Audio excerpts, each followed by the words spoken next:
அஸ்ஸலாமு அலைக்கும் everyone, welcome to விசைனா. இன்றைக்கி பார்க்கக்கூடிய ரெசிபி ஆல் பட்டர் குக்கீஸ். அதற்கு தேவையான பொருட்கள்: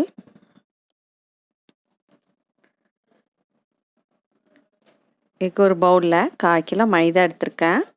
அதில் 3/4 டீஸ்பூன் பேக்கிங் பவுடர் ஆட் செஞ்சு நல்லா மிக்ஸ் பண்ணிக்கிறேங்க.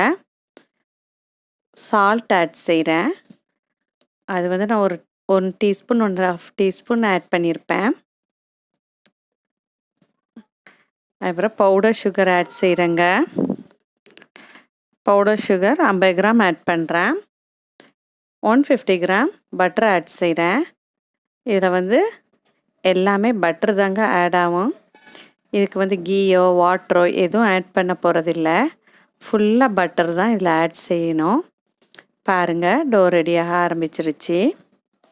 இப்போ இதை 2 பிரிவாக பிரித்து எடுத்துக்கிட்டேங்க. ஒரு பரோட்டா பலகையில் இதை தேய்ச்சிக்கலாம். ஒரு 1/2 இன்ச்சு உயரம் வச்சு தேய்ச்சிக்கங்க. ரொம்ப தின்னாக தேய்ச்சிடாதீங்க. இப்போ ஓரங்கள்லாம் கட் பண்ணி எடுத்துக்கிறேன்.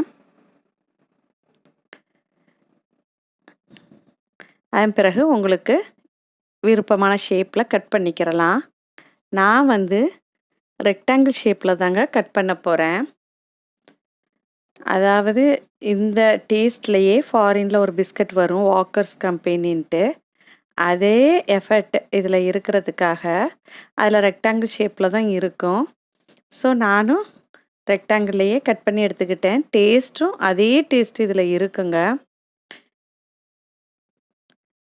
இனி நான் அவனில் வச்சு எடுக்க போகிறேன்.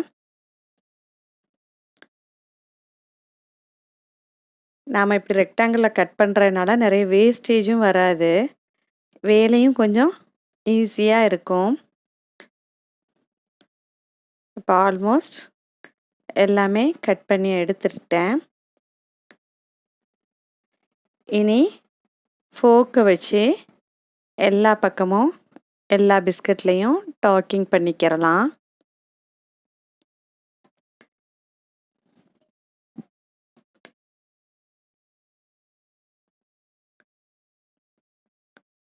இனி இதை அவனில் வச்சு எடுத்துக்கலாம்.